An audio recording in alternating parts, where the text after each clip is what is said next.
আমার ছবিতে এটা সবসময় হয়। আমার পিছে লোক লেগে থাকে।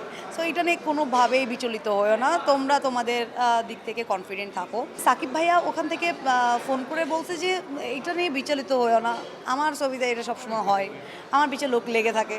সো এটা নিয়ে কোনোভাবেই বিচলিত হইও না। তোমরা তোমাদের দিক থেকে কনফিডেন্ট থাকো। ছবি অনেক ভালো হইছে। এটা দর্শক অনেক পছন্দ করবে।"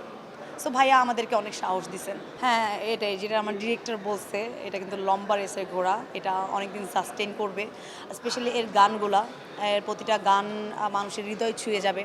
যেহেতু সবগুলা গান এখনও আসে নাই, সবাই আসলে গানগুলা পাচ্ছে না। যদিও এটা মিউজিক্যাল ফিল্ম ছিল, আমাদের অনেক আগেই দেওয়া উচিত ছিল। বাট আমাদের আসলে সময়ের স্বল্পতার কারণে আমরা আসলে এই প্রমোশন বা গানগুলো আমি দিতে পারি নাই। গানগুলো দিলে হয়তো সিনেমাটার ক্রেজ আরও অন্য লেভেলে থাকতো। সেই জায়গা থেকে বলব যে এখন গানগুলো দেওয়া হচ্ছে, সবাই শুনুন, ভালো লাগবে।